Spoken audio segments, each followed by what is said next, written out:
ഭൂനികുതി കുത്തനെ കൂട്ടിയിരിക്കുകയാണ്. 50% നികുതി വർധനവ്. എല്ലാ സ്ലാബുകളിലും ഇത് ബാധകവുമാണ്. 100 കോടിയുടെ അധിക വരുമാനമാണ് ഭൂനികുതി കൂട്ടിയതിലൂടെ സംസ്ഥാനം പ്രതീക്ഷിക്കുന്നത്. സർക്കാർ ഭൂമിയുടെ പാട്ടത്തുകയും കൂട്ടിയിട്ടുണ്ട്.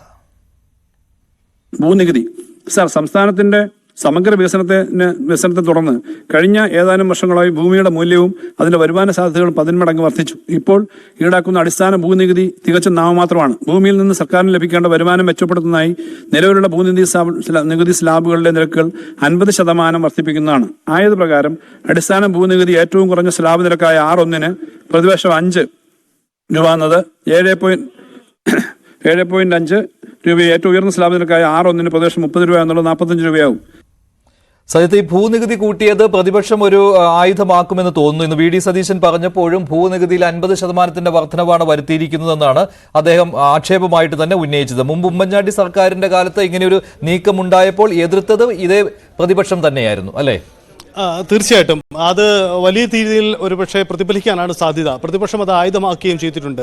ഭൂനികുതിയിൽ 50% വർധനമാണ് വരുത്തിയത്. കാലാനുസൃതമായി ഭൂനികുതി വർധനവ് ഉണ്ടാവേണ്ടതാണ്, അത് പ്രതിപക്ഷവും അംഗീകരിക്കുന്നു. പക്ഷേ 50% വർധനവ് അത് അംഗീകരിക്കാൻ കഴിയില്ല എന്ന് പ്രതിപക്ഷം നിലപാടെടുക്കുന്നു എന്നതാണ് സാഹചര്യം. ഇതിനു പുറമെ ചാർജ് വർധനവ് വരുത്തിയിരിക്കുന്നത് കോടതി ഫീസുകളിലാണ്. കാരണം 2 പതിറ്റാണ്ടായി കോടതി ഫീസുകളിൽ ഒരു വർധനവും ഉണ്ടായിട്ടില്ല. അതിൽ സ്വാഭാവികമായ ഒരു വർധനവാണ്. അത് പൊതുവിൽ സ്വീകരിക്കപ്പെടുന്ന തീരുമാനവുമാണ്. മറ്റൊന്ന് സർക്കാർ ഭൂമിയുടെ പാട്ടനിരക്കാണ്. ആ പാട്ടനിരക്കും കാലാനുസൃതമായ പരിഷ്കാരം വരുത്താതെ കിടക്കുകയാണ്. അതിലും പരിഷ്കാരം ഉണ്ടാകുന്നു. അതിനെ ഒരു വരുമാന സാധ്യതയായി സർക്കാർ മാറ്റുന്നു എന്ന ഒരു പ്രഖ്യാപനം, അത് പൊതുവിൽ കൈയ്യടി നേടുന്ന ഒരു പ്രഖ്യാപനം തന്നെയായി മാറുകയാണ്. പക്ഷേ ഈ ഭൂനികുതി സംബന്ധിച്ച നീക്കം അത് ഏതു തരത്തിൽ പ്രതിഫലിക്കുമെന്ന് കണ്ടറിയേണ്ടതുണ്ട്. മറ്റൊരു കാര്യം കൂടിയുള്ളത്, ഈ ഇലക്ട്രിക് വാഹനങ്ങൾക്ക് നികുതി കൂട്ടാനുള്ള തീരുമാനമാണ്. ഒരുപക്ഷേ ഈ കേന്ദ്ര നയം പൊതുവിൽ ഇലക്ട്രിക് വാഹനങ്ങൾക്ക് പ്രോത്സാഹനം നൽകി അവർക്ക് ഇളവുകൾ പ്രഖ്യാപിക്കുന്നതായി മാറുമ്പോൾ കേരളത്തിൽ അത് നികുതി വർദ്ധിക്കപ്പെട്ടുവോ എന്ന തരത്തിൽ വിമർശനം ഉയർന്നു വരാനുള്ള സാധ്യതയുണ്ട്. ഒപ്പം അതിനപ്പുറം ഈ ബജറ്റിൻ്റെ ഒരു ആകത്തുക പരിശോധിക്കുമ്പോൾ സർക്കാർ ജീവനക്കാർക്ക് കൂടുതൽ ഇളവുകൾ നൽകുക, ക്ഷേമ പെൻഷൻ, എന്നാൽ സാധാരണക്കാരെ സ്വാധീനിക്കുന്ന ക്ഷേമ പെൻഷനിൽ വർധനവുണ്ടാക്കുന്നില്ല. അതിനു പുറമെ സാധാരണക്കാരെ സ്വാധീനിക്കുന്ന കരമടക്കമുള്ള കാര്യങ്ങളിൽ വർധനവുണ്ടാക്കുക. അങ്ങനെ പൊതുവിൽ സർക്കാർ ജീവനക്കാർക്ക് തലോടലും സാധാരണക്കാർക്കും തിരിച്ചടിയും എന്ന തരത്തിലേക്കൊരു വ്യാഖ്യാനം പൊതുവിൽ അത്തരമൊരു രീതി പ്രതിപക്ഷം പൊതുവിൽ ഈ ബജറ്റ് വിമർശനത്തിൻ്റെ ഭാഗമായി കൊണ്ടുവരാൻ സാധ്യതയുണ്ട്. അങ്ങനെയെങ്കിൽ സംസ്ഥാന ബജറ്റിന്റെ അവതരണത്തിൽ പ്രതിപക്ഷം കാണുന്ന രാഷ്ട്രീയ സാധ്യതയും രാഷ്ട്രീയ നീക്കവും അങ്ങനെയായി മാറാനാണ് സാധ്യത. ഈ പ്രതിപക്ഷം ഈ ബജറ്റിനെ എതിർക്കുമ്പോഴും ബജറ്റിൽ കേന്ദ്ര അവഗണനയെക്കുറിച്ച് പറയുന്നുണ്ട്. ഏതാണ്ട് 4 പേജുകളോളം കേന്ദ്ര അവഗണനയെക്കുറിച്ച് പറയുന്നതിന് വേണ്ടി ധനമന്ത്രി മാറ്റിവെച്ചിട്ടുണ്ട്. ഇക്കാര്യത്തിൽ നേരത്തെ പ്രതിപക്ഷം സർക്കാരിനെ പിന്തുണച്ചതാണ്. അപ്പോൾ കേരളത്തിലെ ധനസ്ഥിതി മോശമാകുവാൻ കാരണം കേന്ദ്ര അവഗണനയാണ്.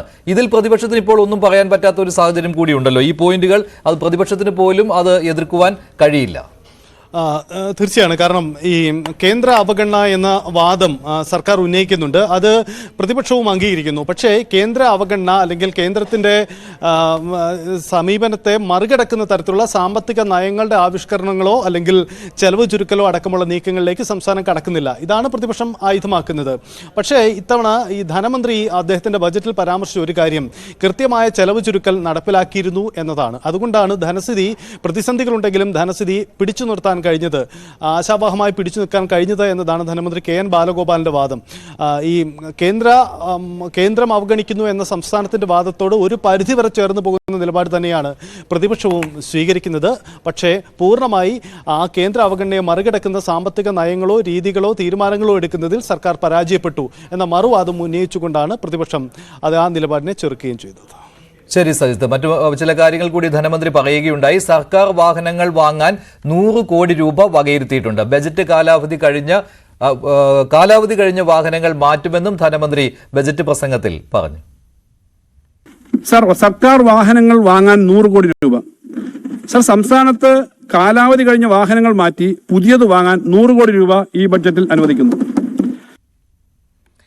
സർക്കാർ ജീവനക്കാർക്ക് 1 ഗഡു ക്ഷാമബത്ത ബജറ്റ് പ്രഖ്യാപിച്ചിട്ടുണ്ട്. ഏപ്രിലിലെ ശമ്പളത്തിനൊപ്പം നൽകാനാണ് തീരുമാനം. പഴയ പെൻഷൻ സ്കീം നടപ്പാക്കാൻ നടപടിയെടുക്കുമെന്നും ധനമന്ത്രി പറഞ്ഞു. ദിവസ വേതനക്കാർക്ക് 5% വേതന വർധനവും ധനമന്ത്രി ബജറ്റിൽ പ്രഖ്യാപിച്ചിട്ടുണ്ട്. സംസ്ഥാനത്തെ ദിവസ വേതന കരാറുകാരുടെ വേതനം 5% വർദ്ധിപ്പിക്കുന്നു. 1 ലക്ഷത്തിലധികം ആളുകൾക്ക് ഗുണം കിട്ടുന്നതാണ് സർ. സംസ്ഥാന സർക്കാർ ജീവനക്കാർക്കും പെൻഷൻകാർക്കും 1 ഗഡു ക്ഷാമാശ്വാസം 2025 ഏപ്രിൽ മാസം നൽകും. സർ, അഷ്വേർഡ് പെൻഷൻ പദ്ധതി കഴിഞ്ഞ ബജറ്റിൽ പങ്കാളിത്ത പെൻഷൻ പദ്ധതിയിൽ ഉൾപ്പെട്ട ജീവനക്കാർക്ക് ഒരു അഷ്വേർഡ് പെൻഷൻ പദ്ധതി പ്രഖ്യാപിച്ചിരുന്നു. കേന്ദ്ര സർക്കാർ പ്രഖ്യാപിച്ച UPS യൂണിഫൈഡ് പെൻഷൻ സ്കീം, ഇതര സംസ്ഥാനങ്ങളിലെ സമാനമായ പെൻഷൻ പദ്ധതികൾ എന്നിവയോട് കൂടി പരിശോധിച്ച് അഷ്വേർഡ് പെൻഷൻ പദ്ധതി നടപ്പിലാക്കാനുള്ള നടപടി സ്വീകരിക്കും. ഭവന നിർമ്മാണത്തിനായി സഹകരണ ഭവന പദ്ധതിയുടെ പ്രഖ്യാപനം. റെസിഡൻഷ്യൽ കോംപ്ലക്സ് വികസിപ്പിക്കുകയാണ് ലക്ഷ്യം. 2 വർഷത്തിനുള്ളിൽ 1 ലക്ഷം വീടുകൾ നിർമ്മിക്കാൻ സഹായിക്കുന്നതാണ് പദ്ധതിയെന്നും ധനമന്ത്രി പ്രഖ്യാപിച്ചു. സർ, സംസ്ഥാനത്തെ ഭവന നിർമ്മാണ മേഖലയ്ക്ക് ഉത്തേജനം നൽകുന്നതിനായി വളരെ വിപുലമായ ഒരു സഹകരണ പദ്ധതി പ്രഖ്യാപിക്കുകയാണ്.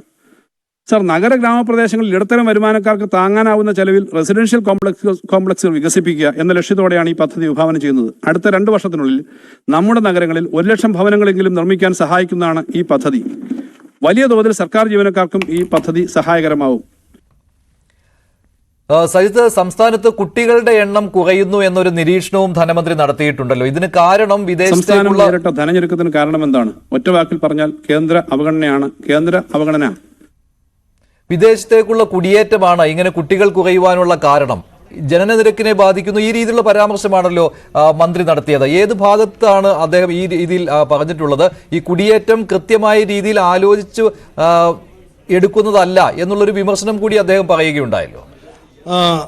മഞ്ജുഷ്, വളരെ പ്രസക്തമാണ് ഈ ബജറ്റിലെ ഒരു നിരീക്ഷണം. സാധാരണ നമുക്കറിയാം, ഒരു സാമ്പത്തിക അവലോകന കണക്കുകളും അത്തരം നീക്കിയിരിപ്പുകളുമാണ് ബജറ്റിന്റെ പരാമർശ വിഷയമായി വരുന്നതെങ്കിൽ ധനമന്ത്രി ഇന്ന് ബജറ്റിൽ ഉൾപ്പെടുത്തിയ ഒരു പ്രധാനപ്പെട്ട കാര്യം ശ്രദ്ധേയമാണ്. അതിലൊന്നാണ് സംസ്ഥാനത്തെ കുട്ടികളുടെ ജനനനിരക്കിൽ വലിയ കുറവ് രേഖപ്പെടുത്തുന്നു എന്ന കാര്യം. ആ കണക്ക് ഇങ്ങനെയാണ്. കഴിഞ്ഞ വർഷം കേരളത്തിൽ 3.48 ലക്ഷം കുട്ടികളാണ് ജനിച്ചത്. 2014 അത് 5.34 ലക്ഷമായിരുന്നു. 20 വർഷം മുമ്പ് പ്രതിവർഷം 6 ലക്ഷത്തിന് മുകളിൽ കുട്ടികൾ ജനിച്ചിരുന്ന സംസ്ഥാനമാണ് കേരളം. അപ്പോൾ അതിൻ്റെ പകുതിയോളം മാത്രമാണ് ഇപ്പോഴത്തെ കണക്ക് എന്നത് ഞെട്ടിക്കുന്നതാണ്. ഒരുപക്ഷെ വലിയ ചർച്ചകൾക്കും ചിന്തകൾക്കും വഴിവെക്കേണ്ട ഒരു കാര്യം കൂടിയായി മാറുന്നു. ധനമന്ത്രി ഇതിൻ്റെ കാരണമായി വിലയിരുത്തുന്നത് കുടിയേറ്റമാണ്. കാരണം കുടിയേറ്റം വലിയൊരു വിഭാഗത്തിന് പുതിയ സാമ്പത്തിക സാധ്യതകളും നീക്കങ്ങളും ഇടവെക്കുന്നു എന്ന് പറയുമ്പോൾ നമുക്ക് നഷ്ടമാവുന്നത് മനുഷ്യ വിഭവശേഷിയാണ്, പുതിയ തലമുറയാണ് എന്ന് നേരത്തെ ഉയർന്ന കാര്യമാണ്. അതിന് കൃത്യമായ അതിൻ്റെ കണക്കുകൾ അവതരിപ്പിച്ചുകൊണ്ടാണ് ബജറ്റിൽ ഇക്കാര്യം അദ്ദേഹം സമർപ്പിക്കുന്നത്. അതുകൊണ്ട് ഈ എല്ലാം കണ്ണുമടച്ച് കുടിയേറ്റത്തെ പ്രോത്സാഹിപ്പിക്കുന്ന രീതിയിൽ മാറ്റമുണ്ടാവണം. മാത്രമല്ല, നമുക്ക് ഈ ഗൾഫ് കുടിയേറ്റവും മറ്റും ഉണ്ടാക്കുന്ന പുതിയ കാല തിരിച്ചടി, ആൾക്കാരുടെ തിരിച്ചുപോക്ക്, ഇത്തരം കാര്യങ്ങളൊക്കെ ചർച്ചയാവുന്ന ഒരു കാലഘട്ടത്തിൽ കൂടിയാണ് ബജറ്റിൽ ഇത്തരം ഒരു കണക്ക് അവതരിപ്പിക്കപ്പെട്ടത് എന്നുകൂടി ശ്രദ്ധേയമാണ്. അതുകൊണ്ട് സ്വാഭാവികമായും ആ തരത്തിൽ തന്നെ അത് ചർച്ച ചെയ്യപ്പെടും. കേരളത്തിൽ കുട്ടികളുടെ ജനന നിരക്കിൽ പകുതിയോളം കുറവ് കഴിഞ്ഞ 20 വർഷം മുമ്പുള്ള കണക്കുമായി താരതമ്യം ചെയ്യുമ്പോൾ ഉണ്ടാകുന്നു എന്നത് ഞെട്ടിക്കുന്ന. ഇക്കാര്യം ഏറെ ചർച്ച ചെയ്യപ്പെട്ടുകൊണ്ടിരിക്കുന്ന ഒന്നാണ്.